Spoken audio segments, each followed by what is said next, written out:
Olá, eu sou o Vitor Taveira, você está assistindo ou ouvindo o Política S, programa do Século Diário sobre política e poder no nosso estado do Espírito Santo. Esses outros programas estão no YouTube do Século Diário, nas plataformas de áudio, você pode acompanhar lá, revisitar. Hoje temos como convidado aqui o Neto Barros, ex-prefeito de Baixo Guandu, antigo Noroeste, atual Centro-Oeste Capixaba. Aprendi com o Neto essa informação aqui nos bastidores. Atualmente ele é subsecretário de Ciência, Tecnologia e Inovação do Governo do Estado do Espírito Santo. Neto, bem-vindo, obrigado pela presença. Queria começar com uma pergunta que já está, no noticiário político dos últimos tempos, que é a sua saída do PCdoB. Você, por muitos anos, acho que mais de década, Sim. esteve no partido. Você tem uma pequena saída, inclusive, pouca gente sabe, que esteve no PDT, Estive chegou no a ser PDT. deputado estadual suplente, assumiu por um tempo. Você contasse o porquê da decisão, dessa saída do partido que você participou por tanto tempo. Claro. Primeiro, dizer que estou muito feliz de estar aqui. Obrigado, Vitor. Obrigado a todos. Estamos aí na atividade. Eu estou num processo de ressignificação da minha vida, Vitor? Tanto pessoal e, consequentemente, também política, Eu tive dois partidos na minha vida, Eu que tenho uma formação política, Já nasci praticamente num comitê eleitoral, Seu pai foi prefeito. Meu bisavô foi vereador, meu avô. Meu pai foi vereador, prefeito, deputado. Meu tio, que faleceu recentemente, o Jório, foi deputado estadual, deputado federal. E aí não tinha como ser diferente. A gente que tem uma trajetória política de muito tempo em Baixo Guandu, desde quando ainda a gente era distrito de Colatina, Meu bisavô lutava pela emancipação de Guandu. E então não tinha como ser diferente. Eu sou advogado, minha profissão, mas a verve política pulsa muito forte, em casa.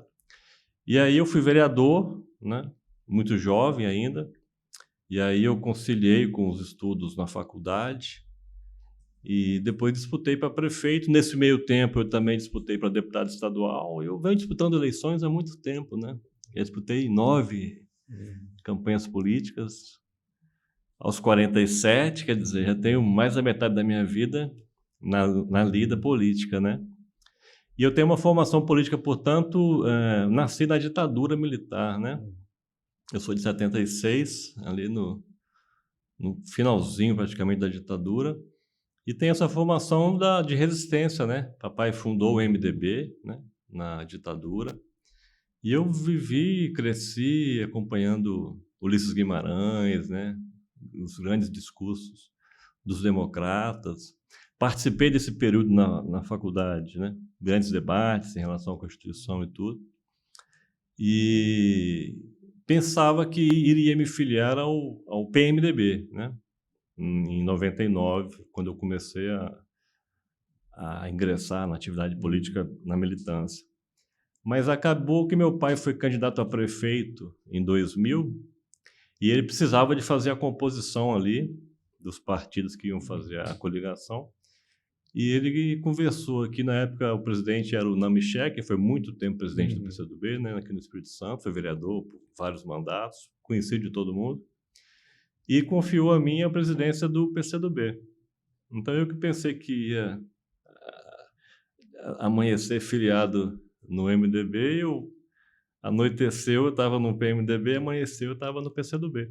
E como estava envolvido com o movimento estudantil, fui para o Congresso da UNE em 2001. Muito forte, E me apaixonei pelo movimento, que o PCdoB tem ali no movimento estudantil até hoje, é muito forte, E fui me apaixonando, aí me elegi para vereador em 2000, de 2001 a 2004 fui vereador em Guandu.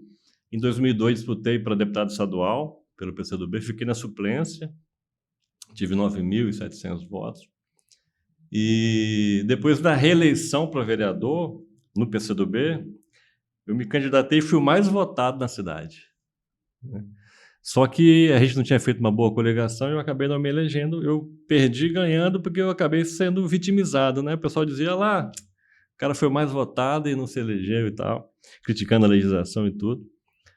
E em 2004 isso. Em 2005 eu estava sem mandato e eu já vislumbrava a eleição de prefeito em 2008. A gente chegou à constatação de que seria muito difícil pelo PCdoB. Então eu me desfiliei do PCdoB e me filiei ao PDT em 2005, portanto estava sem mandato. E aí, em 2006, eu era suplente de deputado, né? Disputei em 2002, fiquei na suplência, como eu disse.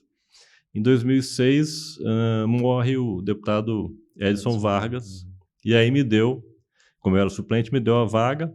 Eu assumi em 2006, no ano eleitoral, já estava no PDT, portanto, e aí decidi ficar, cumpri o mandato, não consegui me reeleger, fiz o mandato de oposição ao Paulo Artung, na época, muito forte, né? Tanto que ele se reelegeu com facilidade em 2006.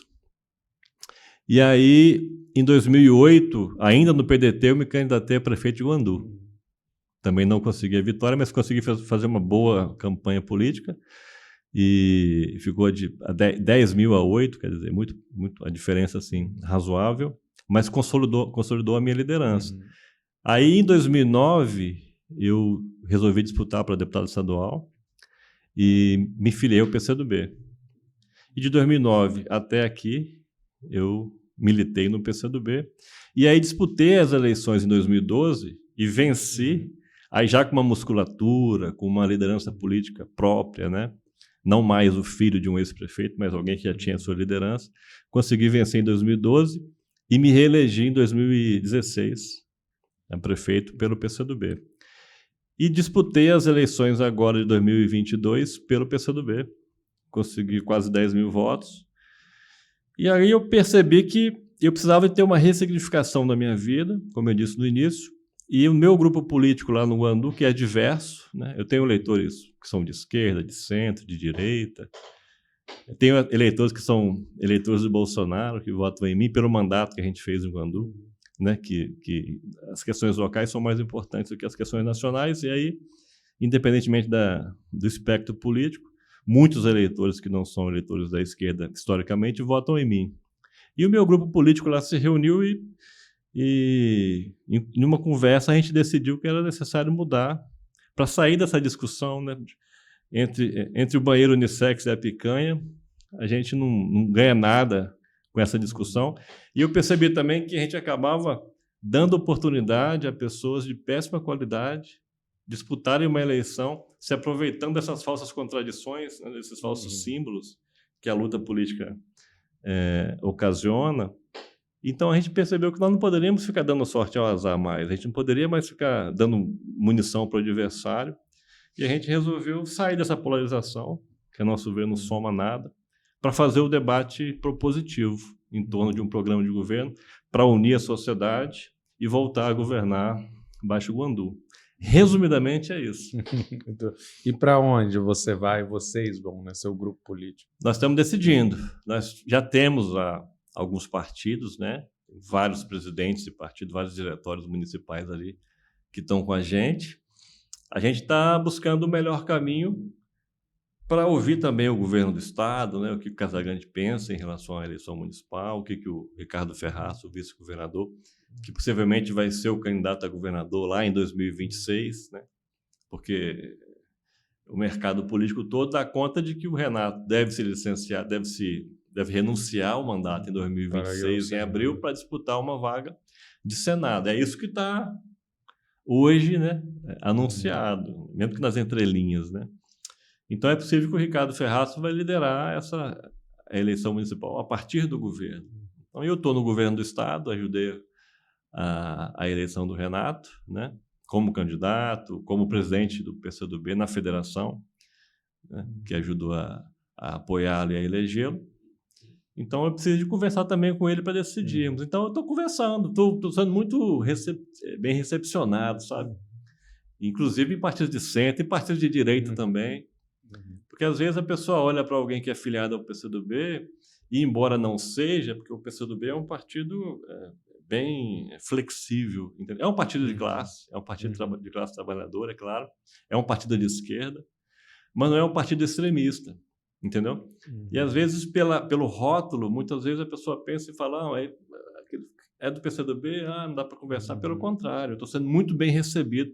Conversei com o presidente estadual do Republicanos, com o Éric Musso, conversei com o Felipe Rigoni, do União Brasil, Tenho conversado com a AGIR, tenho conversado com o PDT, tenho conversado com o MDB, tenho conversado com muitos partidos de diferentes matizes, né? E estou sendo muito bem recebido. Mas como eu tenho tempo, a decisão só, o prazo da lei é só abril do ano que vem, então tem algum tempo ainda para decidir, mas eu vou fazer o possível para adiar a decisão, para fazer a maior composição e achar o melhor caminho. Pensando na composição municipal, você fala, né? Pensando na realidade municipal.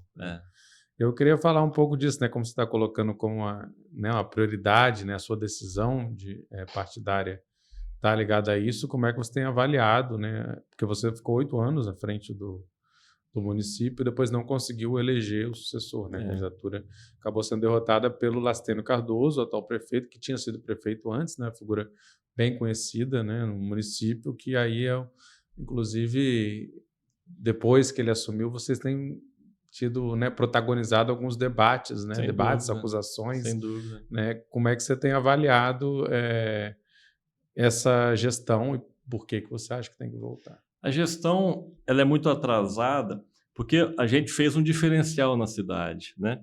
Se você pegar todos os dados socioeconômicos, a gente melhorou, então a cidade avançou. A gente conseguiu elevar as condições econômicas da cidade de forma que eu peguei uma prefeitura com 65 milhões de reais por ano de arrecadação e entreguei com o dobro. E como a gente aprovou, por exemplo, a tão falada reforma tributária que o Brasil recentemente aprovou, a gente aprovou lá, o nosso Código Tributário tinha mais de 30 anos, quase 40. Quer dizer, estava atrasado, já estava anacrônico, e a gente, modernizando a legislação a partir da tributária, mas não somente essa, a gente conseguiu, com o apoio da iniciativa privada, a gente conseguiu fazer a cidade crescer. Então, nós dobramos o número de CNPJs na cidade, né? A cidade ficou mais rica, mais bonita, melhor para se viver. A gente conseguiu abrir a cidade, que até então era tida como uma cidade que não tinha potencial turístico. A gente conseguiu realizar as etapas do Campeonato Internacional de Parapente, quer dizer, levou o turismo internacional. Então, de repente, uma população que não era acostumada a lidar, a conviver com pessoas de diferentes países, começaram a conviver com japoneses, russos, chineses, americanos, sabe? Gente de todo mundo que passou a ir lá frequentar a cidade, consumir no comércio, né? Ficar nos hotéis, usar bares, restaurantes. Então, a nossa economia prosperou. E é visível a diferença da qualidade de gestão. A gente conseguiu, por exemplo, a prefeitura vivia no aluguel. A gente conseguiu fazer uma sede própria. Você sabe que para fazer sede própria não tem convênio, né? Você tem que estar organizado para ter recurso da arrecadação própria para fazer a execução de uma obra dessa qualidade, dessa importância. Então, a gente percebe hoje que a gestão está muito deficitária. Por exemplo, está caindo em qualidade. Tem muitos cargos de confiança, né? Os chamados cargos comissionados. E tem pouco apoio aos funcionários efetivos. Então, a máquina não está funcionando de forma adequada. A gente fez muita coisa, né? Como eu disse, pavimentações de bairros inteiros, né? O Parque da Lagoa, que ficou muito conhecido, um dos maiores e melhores do estado e da nossa região, que é vizinha de Minas Gerais, muito frequentado. Então, a gente fez muitas coisas e ele, na época que era candidato, ele dizia que isso é muito bonito e tal, mas uma pena que é tudo financiado. Quer dizer, ele conseguiu incutir na cabeça da sociedade de forma a menosprezar a importância da nossa organização e do desenvolvimento que a gente levou. E ele dizia, a cidade está toda endividada, vou ter muito trabalho para conseguir colocar isso tudo em ordem, para pagar essas contas e tal. Ganhou a eleição contra o meu vice. Você sabe como é difícil a renovação política, né?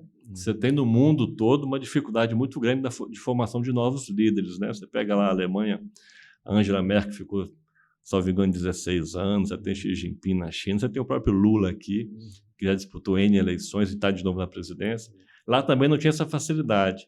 Então eu apresentei o meu vice-prefeito, que ficou comigo 8 anos, que é um empresário, né? Uma pessoa que sempre esteve ligada a gente politicamente como eleitor, mas que quando se candidatou para vereador em 2000, teve 71 votos. Então, tinha pouca expressão política, né? E como eu não tinha mais outra pessoa politicamente viável para indicar, indiquei ele para ser o meu sucessor. Porque já era o vice-prefeito, ficou 8 anos com a gente, era a oportunidade de ter uma manutenção daquele processo de desenvolvimento que a gente estava desde 2013. E o prefeito, que já tinha ficado 8 anos, né, antes de mim, ele teve 44% dos votos, mesmo gastando muito dinheiro, mesmo loteando a prefeitura, prometendo a mesma secretaria para 10, 20 pessoas, pegando recursos com a empresa tal, com a empresa tal, com a empresa tal, prometendo o mesmo serviço, gastando muita grana. Conseguiu vencer, se você olhar a diferença de votos, 285 votos apenas. Se o meu candidato, que era o vice, tivesse, ganharia as eleições. Então, ele já entrou com um desgaste muito grande, não tendo o voto da maioria. E como ele dizia que a cidade estava endividada, quebrada, que ele ia ter que reconstruir e tal, ele já entrou dobrando o próprio salário. Aí a população disse, pô, espera aí, o cara tinha um discurso na campanha, dizia que estava quebrada, que era contra financiamento, dobra o salário no primeiro dia de mandato e agora fez um financiamento de 33 milhões de reais. Quer dizer, foi o cara que fez a maior dívida, né? Que contraiu a maior dívida da história do município. Então, são muitas contradições, cara. Além de xingar a população, de esculhambar, né? Agora, eu queria te perguntar uma coisa, que se eu perguntar o que você fez, né, como prefeito, acho que você vai ter muita coisa para fazer, todo gestor e tal. O que você não fez, que você acha que falta, que te motiva de alguma maneira a voltar? O que faltou fazer, que pode ser feito ainda? Eu acho que a gente precisa de transformar a gestão numa verdadeira escola de política, sabe? De gestão administrativa, mas também de política, para a gente conscientizar, incentivar, fomentar o espírito de cidadania nas pessoas. Porque existe uma contradição na sociedade. Se a política é a expressão maior da organização da sociedade, né, que se reveste, se reflete na gestão, na autogestão, a gente tem uma contradição porque quase todo mundo critica muito a política. E quando você chama alguém que é gente boa para ingressar, para se candidatar a vereador, prefeito, deputado e tal, geralmente esse cara não quer.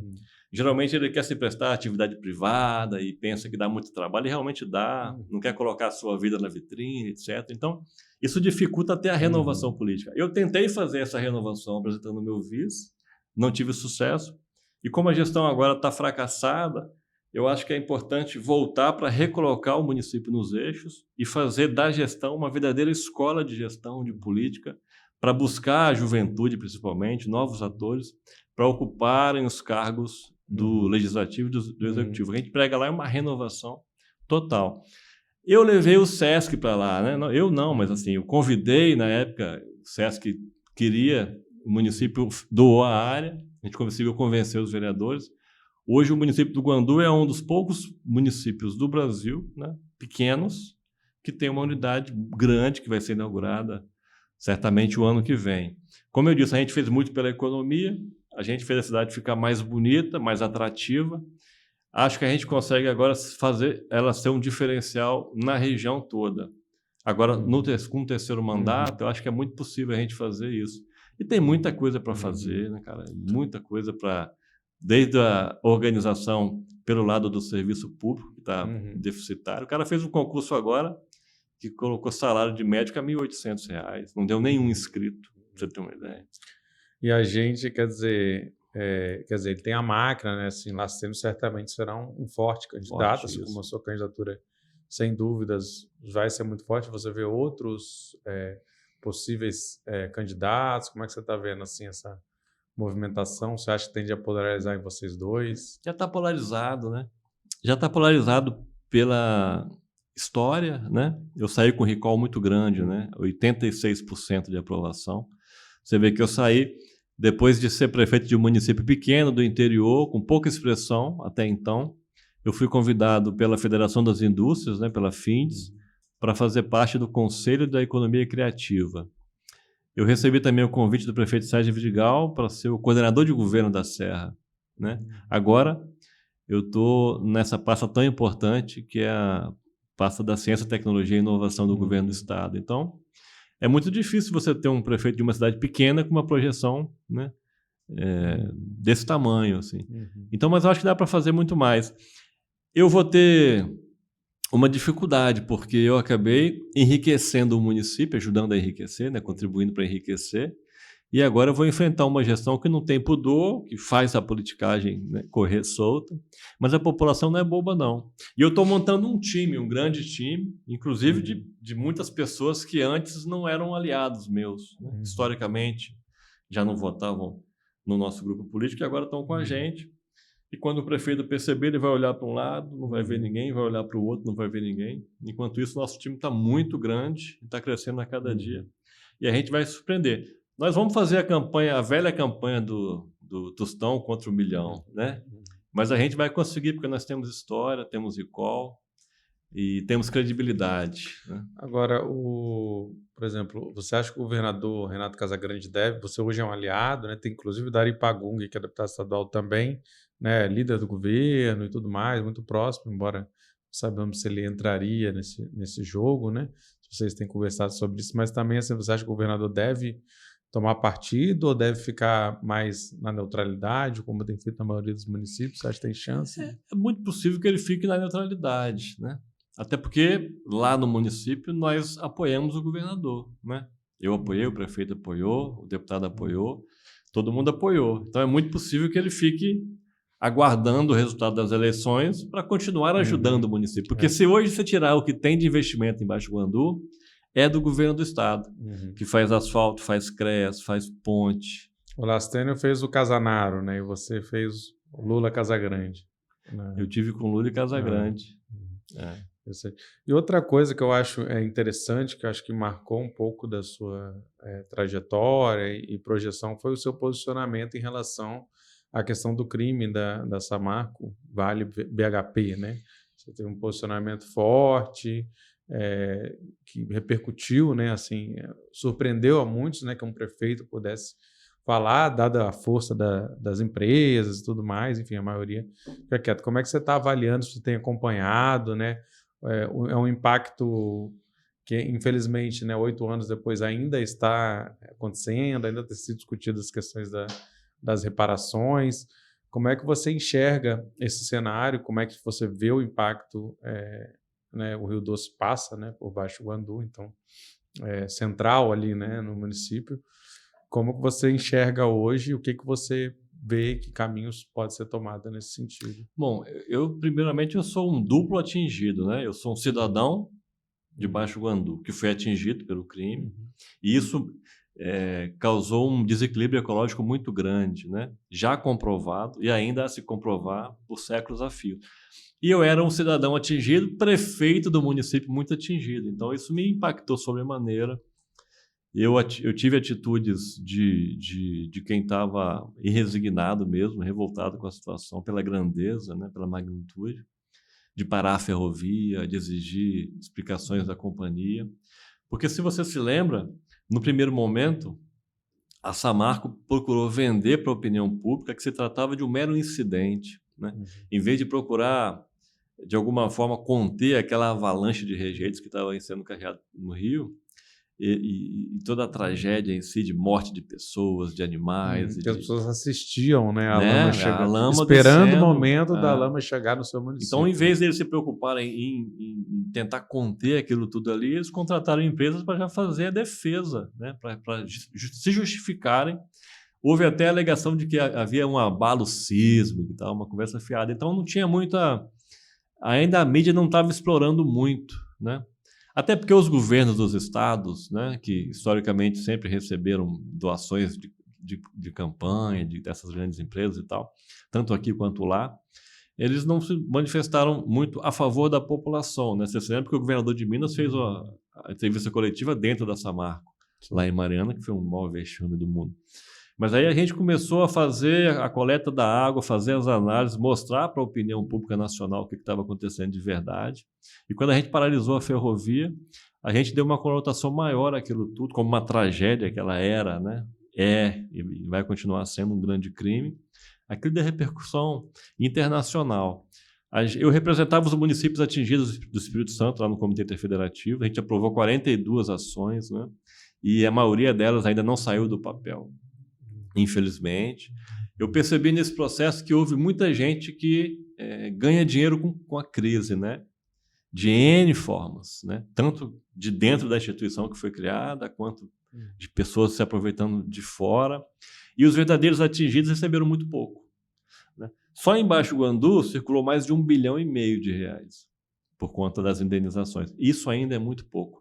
Ainda tem gente que não recebeu. No Espírito Santo é a mesma coisa, tanto na calha do rio quanto no litoral, né? No litoral para cima, até a Bahia, no litoral sul também, até o Rio de Janeiro. Então, tem muita coisa para discutir sobre isso.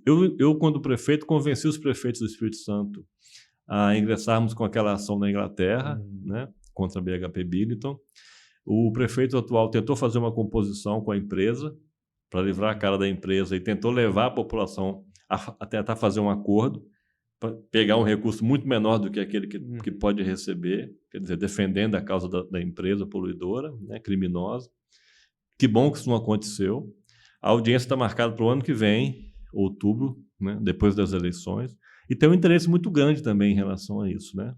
Porque tem ele como usa o dinheiro da arrecadação para fazer mau uso do recurso público, né? Muita suspeita de corrupção em todas as áreas, em todos os contratos e tudo.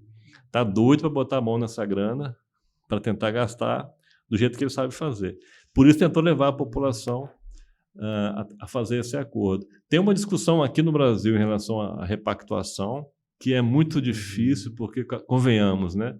É o poder econômico, é uma força muito grande, e aí movimenta mandatos e também os poderes constituídos. A proposta das empresas, inclusive o MAB denunciou, é 1/3, né, do que os atingidos reivindicam como necessário, né?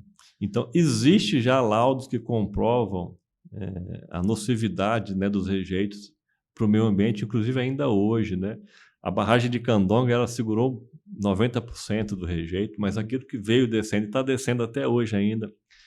Tem material cancerígeno, né? Tem muita coisa que tem gente que ainda não se tocou e às vezes já se esqueceu daquilo. A própria saúde, né? Quer dizer, tem efeitos que podem chegar a médio e longo prazo, né, na saúde das pessoas. Que então, já aconteceram, está acontecendo e vão acontecer. Isso coloca ao prefeito esse desafio, né? De que, ou seja, como é que você acha que a cidade deve se preparar, né? Porque você tem duas coisas, você tem essa movimentação financeira, né, a desestruturação de algumas cadeias, como os próprios pescadores, né, que, enfim, queria saber como é que você tem pensado como o município pode agir, porque você tem oportunidade de investimentos, mas você tem a necessidade de, como é que fala, de superar também isso, né, de recuperação, né, não só de reduzir danos, mas recuperar o rio é um desafio muito grande, recuperar cadeias produtivas. O que você acha como é que esse ponto se dá, por exemplo, na agenda eleitoral? Você acha que você deve colocar essa questão? Isso deve ser um tema de campanha? Certamente será, né? Até porque o que a gente fez teve muita repercussão, como eu disse.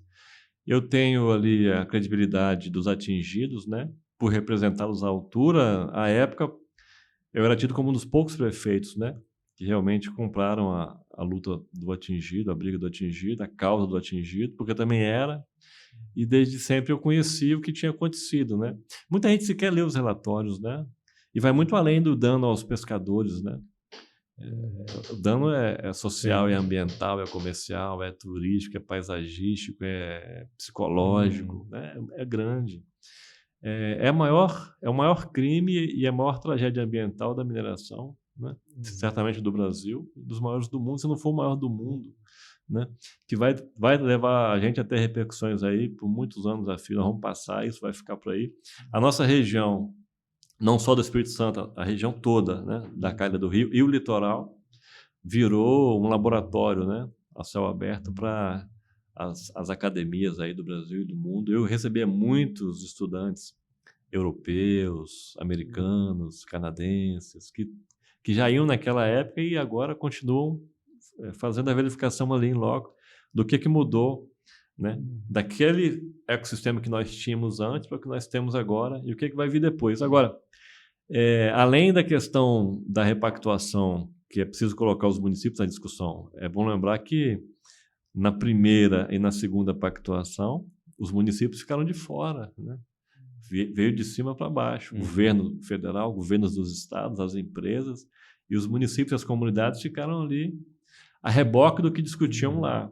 Constituiu-se uma fundação, gastou-se bilhões de reais, como eu disse, Muita gente ganhou dinheiro, contratos cuja auditoria é bastante suspeita, entendeu? O valor das aquisições, dos serviços, muito além dos preços de mercado. Eu vi muita gente ganhando dinheiro nesse processo. Muita gente, menos os atingidos. E eles se voltam contra os atingidos. A questão da participação, né? Os atingidos quase praticamente não têm participação praticamente social, não tiveram voz ativa, né? E tem muita gente... esse mandato todo, para mim, foi uma dificuldade, porque eu saí com minha saúde mental muito abalada, né? Antes de eu assumir, houve a questão do Fundap, a diminuição de receita. Depois daquela forte chuva em 2013, que arrasou o município de Baixo Guandu em mais 54 municípios, né? Na área rural principalmente, pontes, bueiros, estradas, obras públicas e privadas, mais de 55 milhões de prejuízo. Depois a gente teve uma seca, contraditoriamente, né? Uma cidade que nunca choveu muito, choveu demais, matou gente, inclusive. Né? E depois secas e severas, em 2014, a maior do século, em 2015, a maior da história, e depois sucessivamente até 2016, 2017. Até hoje tem repercussões ainda. O estado do Espírito Santo vive uma dificuldade hídrica muito grande. Depois crise política em 2015, impeachment da Dilma, né? Em 2016. Depois, no final do mandato, nesse meio tempo, o crime da Samarco no Rio Doce, 2015. Depois, no final, ainda a pandemia, quer dizer, era difícil ter sanidade mental naquela época, né? Saí muito abalado, cara. Mas agora de fora eu consigo enxergar melhor o que precisa ser feito no município. É organizar a sociedade. Nessa seara que eu atuo no governo do estado, né, da ciência, tecnologia e inovação, dá para fazer muita coisa para a gente fomentar a nossa economia. A gente tem muita gente ainda lá que busca fazer o comércio como se fazia há 30, 40 anos atrás, entendeu? Que não acordou ainda para a realidade virtual. É possível fazer formação lá de talentos, né, para essa área, não só de programação, mas de tudo que envolve, né? Tanto a produção de hardware como de software, enfim, dá para fazer muita coisa. A nossa meta é reorganizar o poder público, né? Profissionalizar, dar seriedade à gestão, para fazer virar uma referência de novo, e fazer parceria com a iniciativa privada para impulsionar. Então, é ser proativo no serviço público, inclusive de forma inovativa, né? Colocar a prefeitura na palma da mão. Hoje está muito atrasado, é processo de papel ainda, o que favorece até a corrupção, né? E na outra ponta é fazer o município se transformar num município empreendedor, inovador, transformador de verdade. Dá para fazer. O que não podemos é ficar como estamos hoje, né? Que nós estamos perdendo o trem da história. Está todo mundo brigando, se organizando, e nós que conseguimos nos organizar e criarmos condições de termos uma das maiores arrecadações do Estado, dentre os 78 municípios, o Guandu ficou no primeiro terço ali para cima. Hoje começa a se enrolar, a se desorganizar. Nós temos que retomar esse protagonismo. E agora, com a experiência de ter sido gestor, de estar de fora assistindo, de participar do governo do Estado, de ver a realidade da Serra, que é a maior prefeitura do Estado, né, que mais arrecada, a maior população. E eu também não parei de estudar, né, cara? Geralmente, por exemplo, esse atual prefeito ele ficou 8 anos sem trabalhar, ninguém sabe do que ele vivia, entendeu? Se aproveitando daquilo que ele ganhou como prefeito. Deve ter saído com dinheiro grande, bastante grana no bolso. Ficou 8 anos sem trabalhar. Eu não, eu estou aqui, estou ali, eu voltei a estudar, estou fazendo mestrado, né, em desenvolvimento de negócio e inovação, abre a cabeça, é bom e tal. Então, estou na atividade. Estou fazendo política, estou ajudando a gerir o Estado, estou estudando e estou me preparando agora para mais um desafio, que é reorganizar a nossa sociedade para fazer o Guandu de novo aparecer bem na fita e voltar a dar credibilidade ao poder público que cá entre nós está precisando, né? Beleza, obrigado, Neto Barros. Esse foi o Política S, programa quinzenal do Século Diário, no ar domingo sim, domingo não, né? A partir das 9 horas, em primeira mão, depois continua aí nas redes para você acompanhar. Então, produção e locução é minha, Vitor Taveira, apoio técnico hoje do Tony Braga, aqui no estúdio 42B. Então, para saber também das notícias diárias, análises, outras informações sobre o Espírito Santo, você tem seculodiario.com.br, sempre com novidades, e siga também nossos canais, né? No YouTube, plataformas de áudio, compartilhe, curte, comenta, que isso dá mais engajamento e faz essas nossas informações chegarem mais além, apoia a nossa imprensa alternativa. É isso, Neto. Brigadão. Obrigado, Vitor. Obrigado a vocês que nos assistiram. Uma grande honra estar aqui. Estou sempre à disposição. Espero que você e vocês tenham gostado.